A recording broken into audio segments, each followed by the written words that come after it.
Funny how people unsubscribe from your life without notice. One day they swear forever, the next they're gone. But hey, if you're here, hit subscribe. It's free, unlike loyalty. I never thought I'd share this story, but I need to get it off my chest. My name is Robert and I'm 45 years old. I run a highly successful elite wine bar in town, one that I built entirely from scratch. It's my pride and joy, a symbol of everything I worked for. But what I never expected was that my greatest challenge wouldn't come from business. It would come from my own home. It all started 5 years ago when I met Melissa. At the time, she was a bookkeeper I hired to help manage the financial side of my business. Intelligent, efficient, and exuding a quiet elegance, she quickly became more than just another employee. She made the long nights poring over financial reports bearable, even enjoyable. At first, I kept things strictly professional. She was new and I didn't want to overstep. But as time passed, I found myself lingering in her office, making excuses to check on her work just to be near her. Then one evening I finally made my move. "Let me take you to dinner?" I asked after we had finished going over the books. She hesitated, a small smile playing on her lips. "Are you asking as my boss or as a man?" "As a man." That dinner led to another and another. Before I knew it, we were discussing our future together.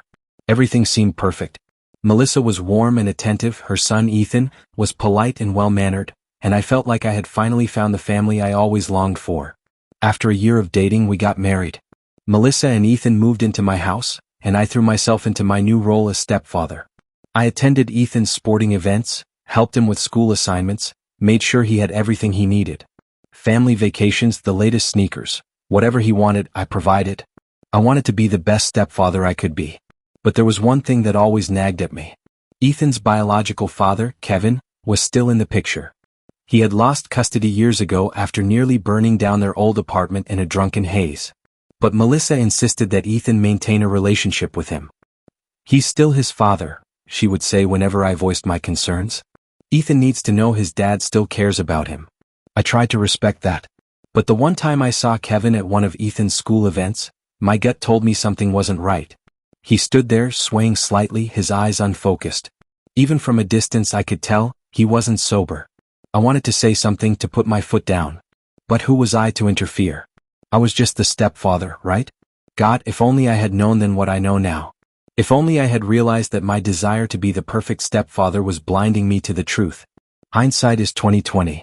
And the real nightmare hadn't even begun. Not even close. Because everything changed when Ethan turned 18. Graduation was approaching and Ethan was a nervous wreck. He paced through the house, constantly mumbling, "What if something goes wrong? What if people don't come? What if it's not perfect?" One evening, as I watched him spiral into overthinking, I placed a reassuring hand on his shoulder. "Hey, everything's fine," I said with a smile. "In fact, I have a brilliant idea. Why don't we host your party at the bar? I'll reserve the best section just for you." His face lit up instantly. "Really?" He grabbed his phone, already grinning. "Oh my God, my Instagram is going to be insane. Everyone at school is going to be so jealous." Seeing his excitement made it all worth it. I threw myself into planning, determined to make it the perfect night for him. I even took him shopping for a designer suit, a sleek black one that made him look like a young businessman. When he stepped out of the fitting room, I couldn't help but nod in approval. "How many guests are you inviting?" I asked as we discussed the details one evening. He hesitated, scrolling through his phone. "About 30 people." "Great. Can you send me a guest list? I want to make sure we have enough space and food for everyone." "Oh, I don't really have one yet," he said quickly. "Just plan for 30, okay?" Looking back, I wish I had insisted on that list. The night of the party, everything was perfect. The Upper West Wine Bar had been transformed into the ideal venue, sophisticated yet youthful, with golden lighting and elegant setup, and a curated menu of virgin cocktails and hors d'oeuvres. Ethan looked sharp in his tailored black suit, laughing with his friends, taking photos, basking in the attention. Melissa's family was there, mingling with his classmates, and for a moment, I allowed myself to believe that everything was as it should be.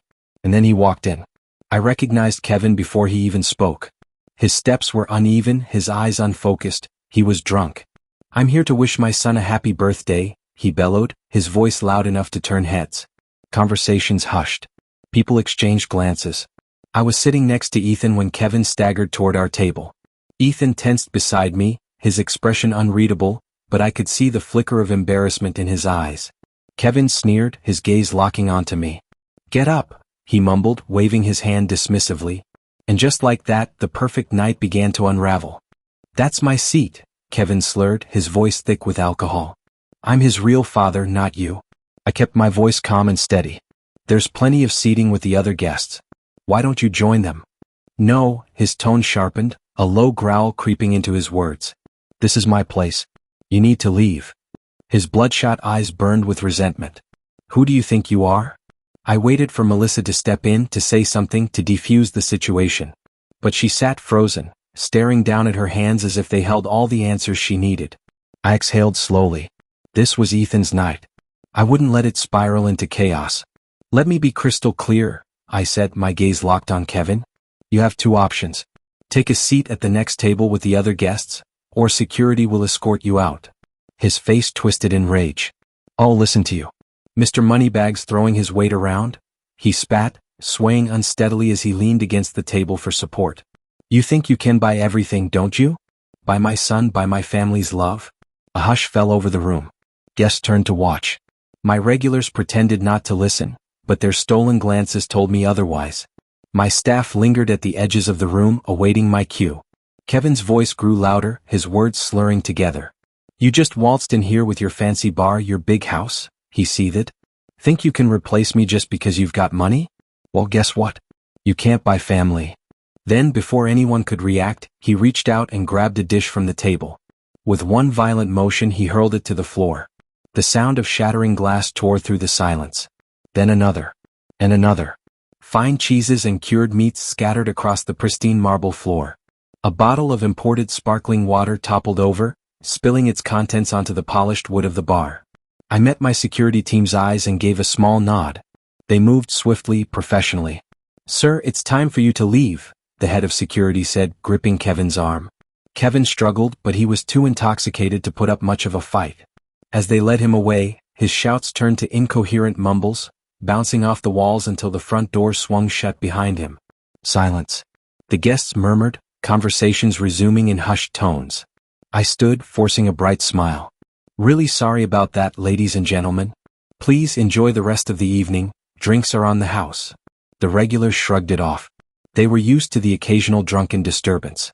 Within minutes, the chatter returned. But at our table, the mood had shattered beyond repair. Ethan sat stiffly, pushing the food around on his plate. The sleek black suit that had once made him look so confident now seemed to swallow him whole, making him look small, defenseless.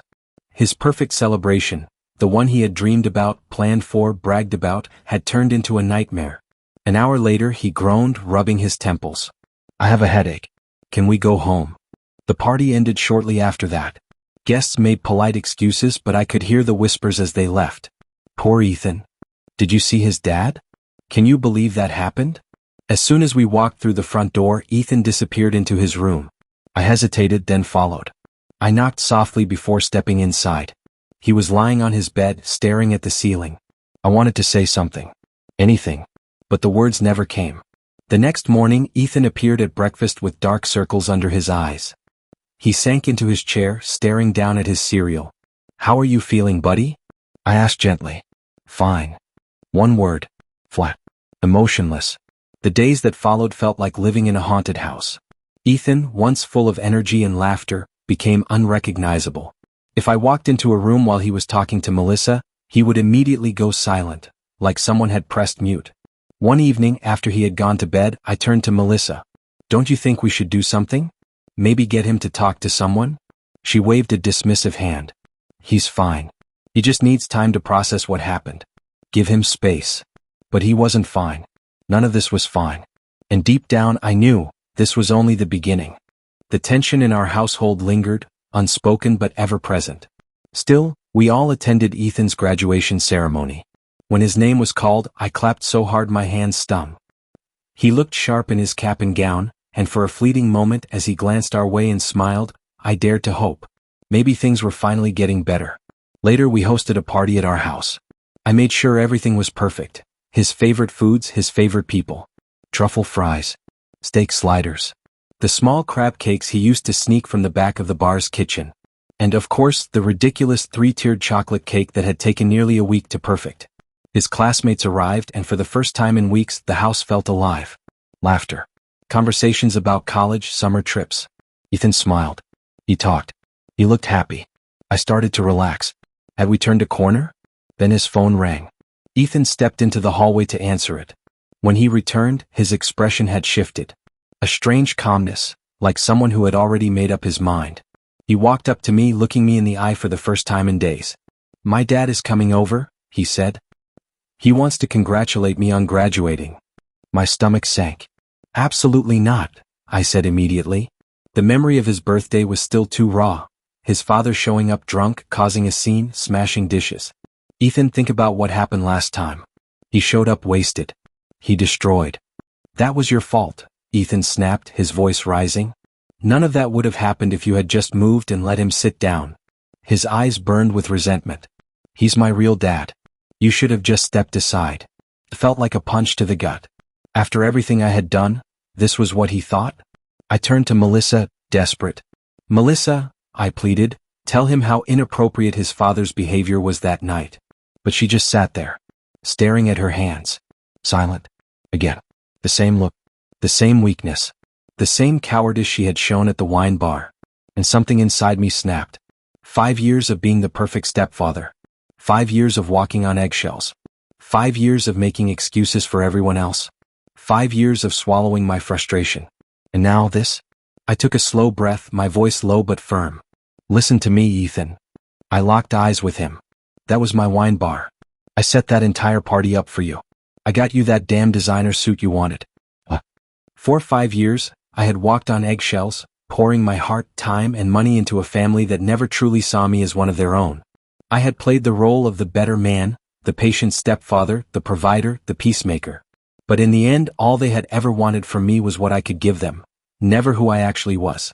And when I finally refused to be used, when I set a boundary and demanded respect, they turned on me. Melissa and Ethan thought they could manipulate me, that a few rehearsed words and some crocodile tears would be enough to restore their comfortable arrangement. But I had already seen the truth. I had wasted 5 years on a relationship where love was conditional, where my worth was measured only by the size of my bank account. So I walked away. Melissa and Ethan moved into a small apartment across town. Ethan never made it to NYU. Melissa struggled to pick up the pieces of her career. Meanwhile, I thrived. I rebuilt my life, my home, my peace. Because at the end of the day, love isn't about transactions. It's not about who can provide the most money or the nicest gifts. It's about respect, loyalty, and mutual effort. If someone only values you for what you can give them, they don't truly value you at all. And sometimes the best thing you can do, the most powerful thing, is to walk away. Did this story resonate with you? Have you ever felt used by the people closest to you? Have you ever been in a situation where your kindness was mistaken for weakness? If this story hit close to home, share your thoughts in the comments. And if you believe in standing up for yourself, setting boundaries, and choosing self-respect over toxic relationships, like, share, and subscribe.